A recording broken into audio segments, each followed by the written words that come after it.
By the time you are seeing this, it'll be the new year for me. For some people watching, it might not be 2021 because that's how time zones can be, but regardless, the new year is all about moving forward and evolving from your past self. However, you cannot fully grow if you don't accept your past, and today we're doing that with Doom Eternal.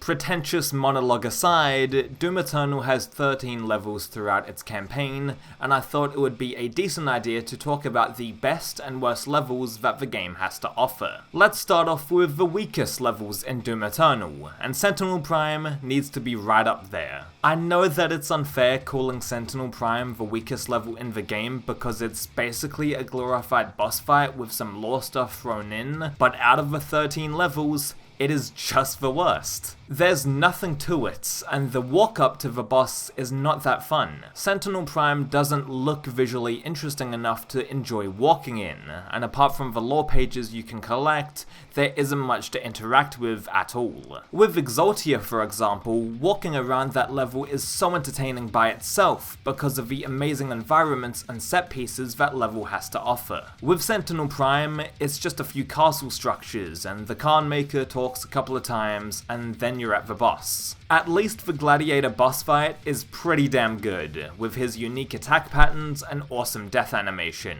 I covered all of the bosses in Doom Eternal in this video, so I recommend checking that out if you haven't already. Link is in the description. The weakest regular level in Doom Eternal, in my opinion, is Urdak. That's a shame too, because it comes straight after Necrovol, which is split across two awesome levels. I love how id Software is expanding the world of Doom, and they have finally introduced their version of Heaven, but the level objectives aren't that interesting.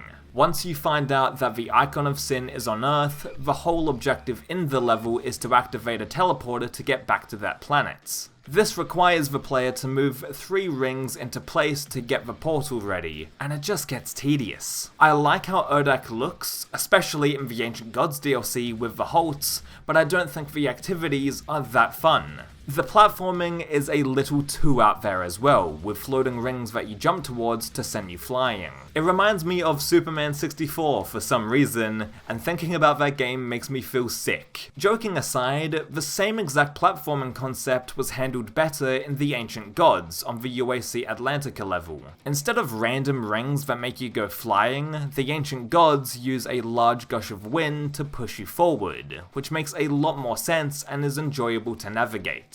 The Maker drones are introduced in Urdak, and I do like these enemies, but the Khan Maker boss is another dent of this level for me. Again, I recommend watching my boss fight video for my expanded thoughts on the Khan Maker. That being said, even though Urdak looks nice and everything, what you're doing in the level is not that engaging and dampens the experience for me. At least we have the Halt, which I think is arguably the best level in the Ancient Gods, and that is also set on Urdak. Now I wanted to talk about Doom Eternal's best levels, in order to end the video on a brighter note. Since I chose both Sentinel Prime and Erdak for the weakest levels in the game, I would do the same with the best and pick out 2 levels. This was difficult, since I love most of Doom Eternal's levels and they all provide something unique to the overall experience. The second best level in the game though is Super Gore Nest. I might have said at one time that Super Gore Nest is the outright best level in Doom Eternal, and if you share that opinion, you're totally in the right,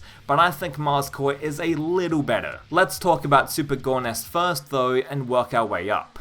I love that the entire level is centered around finding demon keys, and that the level's main arena is this huge battlefield that you can test your skills on. I feel like Doom Eternal can be fun, but overwhelming for some, but Super Gore Nest just lets the player let loose, and it's basically like a playground for combats. You have most of your weapons at this time, and the arenas in Super Gore Nest let you flex them. You've started to find your footing in the combats, and in Super Gore Nest, you get to let loose. The toxic waste sections are a nice change of pace as well, and it was a delight seeing the radiation suit return. While the level is a linear experience, and you can't go find the keys in any order you want unfortunately, Super Gore Nest might be the closest thing to classic Doom we've gotten. The design and structure of the level, the open expansive arenas, and the way that the game lets loose around this point makes Super Gore Nest one of the best maps in Doom Eternal. However, I prefer Mars Core, but just by a little bit.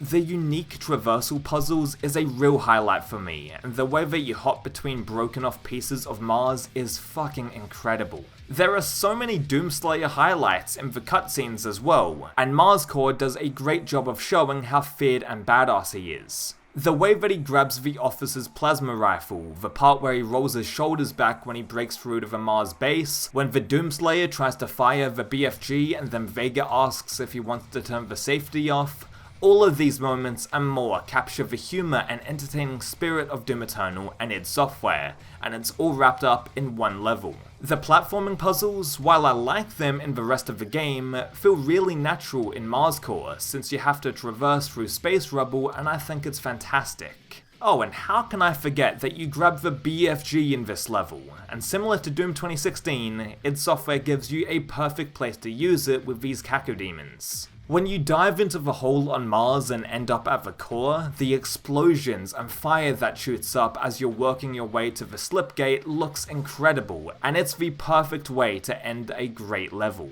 Mars Core is the highlight of Doom Eternal for me, and while it isn't arena combat heavy, that's what I kinda love about it as well. I like that Doom Eternal levels can have different styles to them, with some being all about arena combat and some having more incidental combat encounters. Exaltia is a good example of having incidental combat with the purple goo and the arachnotrons that stand in your way. Choosing the best Doom Eternal level is hard because there is so much variety and there are so many great ones to pick from. On a different day, I could have chosen Final Sin or Necrovol, but at the same time, I do believe that Mars Core is the best level, as well as Super Gore Nest. Arc Complex is another good level with the Marauder encounter and the inventive use of the purple sludge. I could have had 4 or 5 of these levels make it onto the list, but I stuck to just 2 maps this time around. I might do an official ranking of each Doom level later down the road, but we'll wait and see. Mars Core has a ton of charm and personality to it, and so does Super Gore Nest. I think one quality that they both share is that they break the shackles of Doom 2016's more conservative level design. Mars Core is set on Mars, just like most of Doom 2016's levels, but there is a stark contrast between them. Now I love Doom 2016, but it's way more grounded than Doom Eternal, and when Doom goes more zany and out there with its level design, I tend to appreciate it more. Compare Mars Core to the UAC, which is the very first level of Doom 2016, and there's a clear difference in design philosophies. The same goes with Super Gore Nest, and although it's not actually set in hell, it is much more colourful and sets a different tone to Doom 2016's hell. Both directions work, and have their place in the Doom franchise, and Doom 2016 has awesome fucking levels, don't get me wrong, but I think I prefer when it embraces being a video game, and Super Gore Nest and Mars Core do that. What do you think is the best level in Doom Eternal? I would love to hear your thoughts in the comment section below, because there are quite a few contenders, and it would be interesting to hear from you guys. Thanks for watching.